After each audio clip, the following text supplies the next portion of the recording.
Hello students, welcome back to Thermodynamics. In the previous part of this chapter, we had seen why thermodynamics is important and the fact that thermodynamics is everywhere around us. In this part, we are going to see some absolutely basic concepts of thermodynamics. Remember that these concepts are really very important, okay, and they are also very simple to understand. The entire foundation of thermodynamics is built here. Here we are going to start with some very simple terms like system, surrounding, boundary, and the universe. Okay, these are all four separate terms: system, surrounding, boundary, and universe. In this entire universe that we live in, that part of the universe which is in thermodynamic consideration, that is called as the system.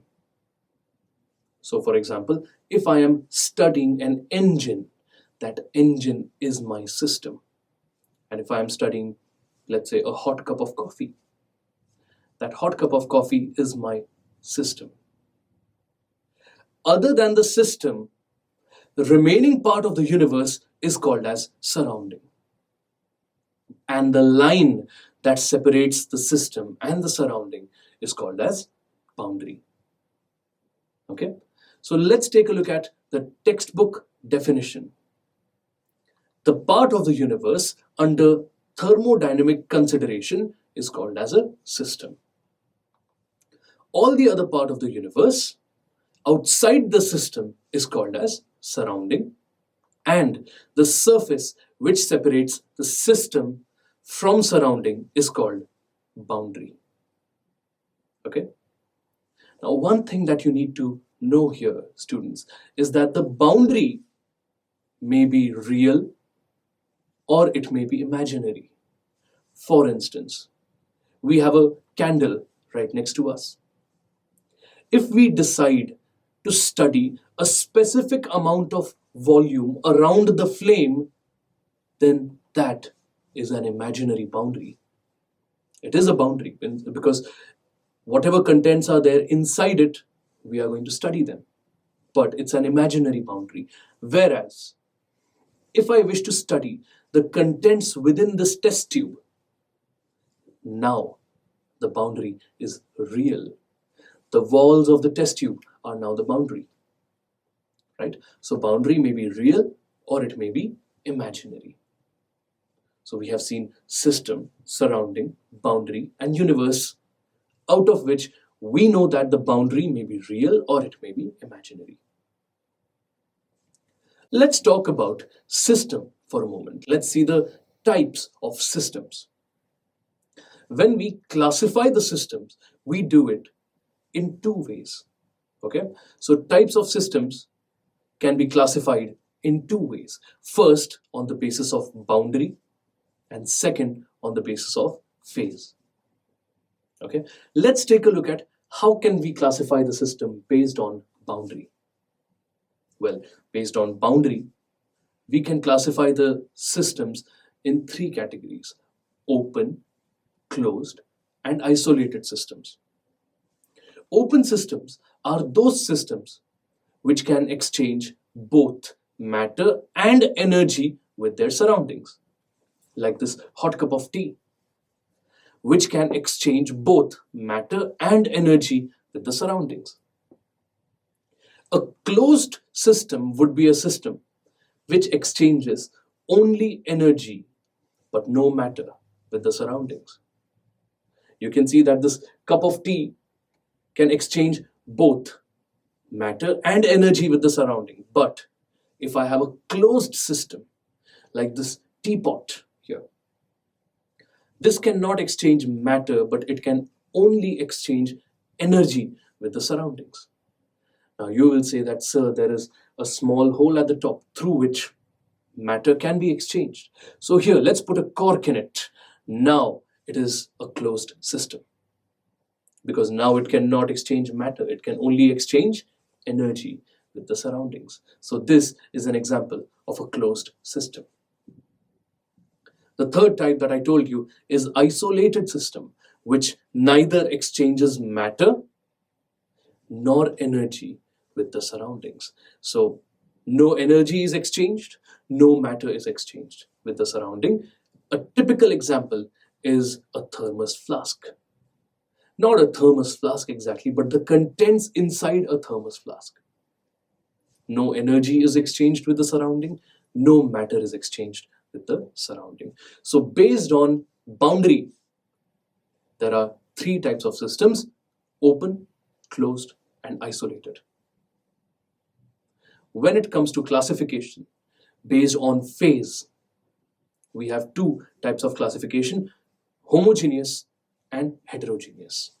Now, a homogeneous system is a system which has a single phase or a uniform composition. In order to understand this, let's take an example of a container which contains some water, and I add some solute inside this water. You can see that slowly, as the time passes by, the solute dissolves into the water, giving us a clear solution like this. It's a clear solution with a single phase, a uniform composition. So this is an example of a homogeneous system. The second type is heterogeneous system, where you have multiple phases or non-uniform composition. For example, if we again take a container which has some water in it and we put a solute which does not get dissolved. Okay, the previous solute could get dissolved into the water, but this solute does not get dissolved. This will give us a solution where the solute is still at the bottom, sedimented. Here I can clearly see two distinguished phases, two different phases. So this kind of a system is called as a heterogeneous system.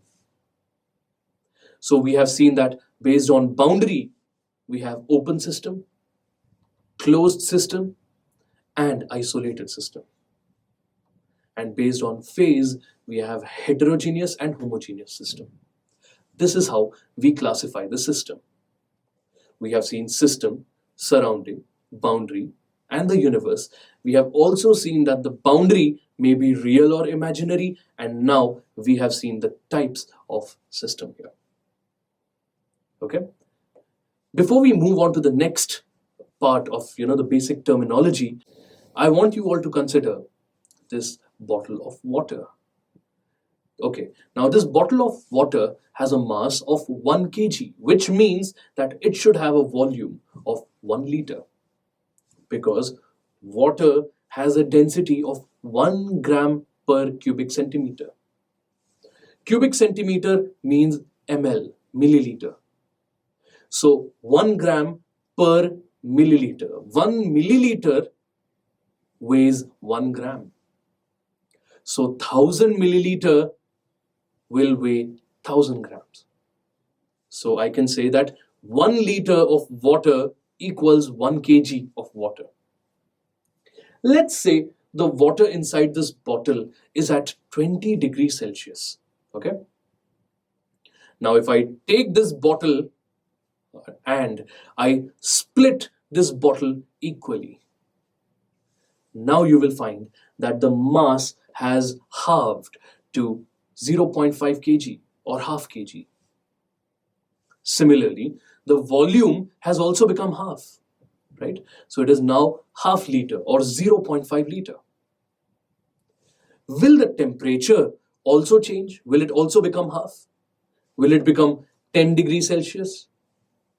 Of course not, right? The temperature will still remain 20 degrees Celsius, which means that there are some properties which are based on the amount of matter which is present, and then there are some properties which do not depend on the amount of matter which is present. In this case, mass and volume depend on the amount of matter, whereas temperature does not depend on the amount of matter. Whether you had half kg of water or whether you had 1 kg of water, the temperature still did not change. And this brings us to our next topic, subtopic, that is properties of systems. There are two types of properties, namely extensive and intensive properties.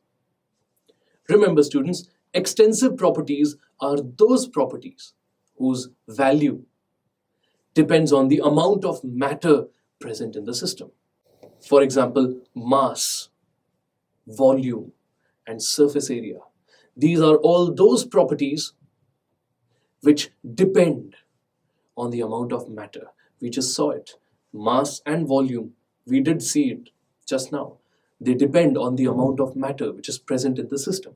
Intensive property, on the other hand, is the property whose value does not depend on the amount of matter which is present in the system. For example, you have temperature, pressure, density, melting point, boiling point, pH. pH is also an intensive property. Now, one thing that you need to know here is that the extensive properties are additive in nature. So if you add 0.5 and 0.5 kg, you will get 1 kg. Okay? It's property. It's an additive property.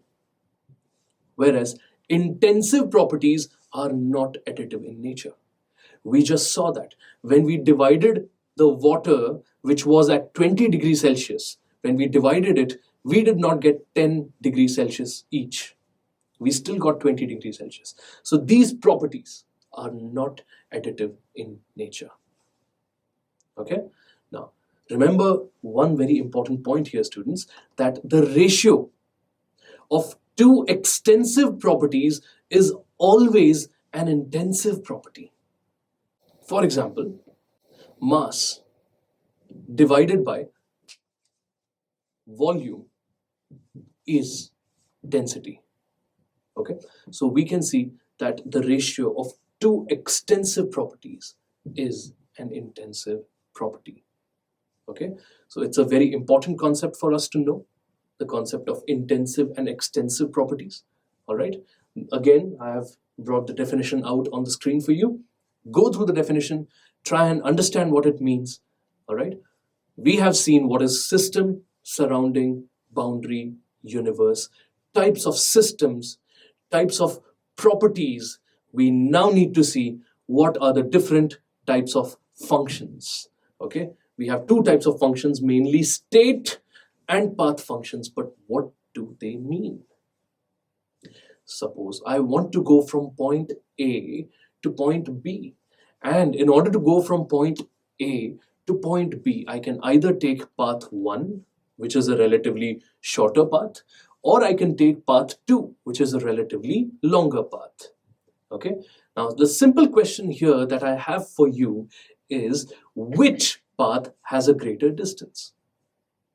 I think it's fairly obvious. We can see and we can instantly understand that path 2 is going to have a greater distance, right? But which path has a greater displacement? We all have studied in school that displacement is the shortest distance between 2 points.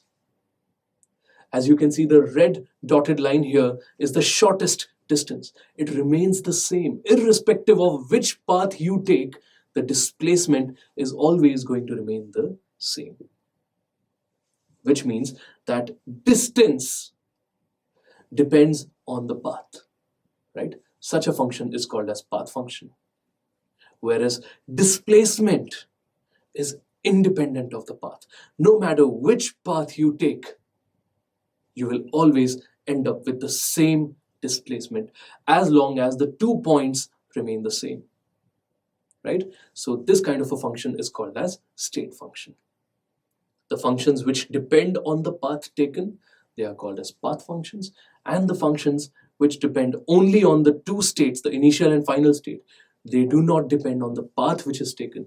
Such functions are called as state functions. I hope that is clear to all of you. So let me give you the textbook definition of state function and path function. Now remember, state function is the property of a system whose value depends on the current state of the system, and it is independent of the path which is followed to reach that state. For example, you have temperature, pressure, volume, enthalpy, entropy, Gibbs free energy. All these are state functions. They do not depend on the path which is followed. If I say that the temperature of water is 20 degrees Celsius and then it went to 80 degrees Celsius, it was increased to 80 degrees Celsius. That's all that matters, the initial and the final state. It doesn't matter how the temperature was increased. What matters is the initial and the final value. Whereas a path function is a property of the system whose value depends on the path to reach a particular state. That is called as a path function. Remember, students, there are only two path functions in thermodynamics, that is work and heat. These are the only two path functions in thermodynamics. It makes sense, right? Suppose if I have to go from position A to position B. If I take a long cut, I will have to do more work. If I take a shortcut, I will have to do less work. So work depends on the path. And same is the case with heat. Okay? So remember, work and heat are the only two path functions. All the others, temperature, pressure, volume, enthalpy, entropy, Gibbs free energy, internal energy, all these are state functions. Okay? We have seen the basic terms involved in thermodynamics. We have seen the classification of system, the different type of properties, state functions and path functions. Let's now move on to a very important concept of thermodynamic equilibrium. Remember, students, a system is said to be in thermodynamic equilibrium when its properties like temperature, composition, pressure and volume remain constant with time. I want you to look at the color coding which we have here. Temperature, composition, pressure and volume, right? All these three quantities, that is temperature, composition and pressure volume. We are considering pressure and volume to be in the same category. We are considering pressure and volume in the same category, right? These three properties, they denote three types of equilibrium. That is thermal equilibrium for temperature. Look at the color coding. Chemical equilibrium for composition and mechanical equilibrium for pressure volume. Now, looking at the definition, we know that a system is said to be in thermodynamic equilibrium when temperature, composition and pressure volume remain constant with time. When temperature remains constant with time, we say the system is in thermal equilibrium. When composition remains constant with time, we say the system is in chemical equilibrium. We have already studied this graph in chemical equilibrium. Okay? We can see that the composition remains constant after a particular amount of time. When the rate of forward reaction becomes equal to the rate of backward reaction, the composition remains constant. So this is called as chemical equilibrium. And when pressure and volume remain constant, that is called as mechanical equilibrium. All right? So we have seen that there are three types of equilibria which have to be achieved in order to gain thermodynamic equilibrium. Thermal equilibrium, where the temperature remains constant. Chemical equilibrium, where composition remains constant. And mechanical equilibrium, where pressure and volume remain constant. I would like to give you an example of thermodynamic equilibrium. Let's say we have two cylinders, cylinder A and cylinder B, and both these cylinders are undergoing a certain chemical process. In that process, due to the change in temperature, due to the change in composition, due to the change in pressure, volume, the pistons are moving up and down, right? But after a certain point of time, let's say that cylinder A stops undergoing any change, and it's only cylinder B which is undergoing a change. You can see that the piston over cylinder B is still moving, right? Why is it moving? Can you think about it? Obviously, the answer is because the cylinder B is not yet at thermodynamic equilibrium. Cylinder A has already reached thermodynamic equilibrium, so it has stopped moving, whereas B is not yet at thermodynamic equilibrium. So I hope you have understood this part. These are all very basic concepts, but they are really important to understand the nature of thermodynamics. Okay? Thank you for watching, all of you.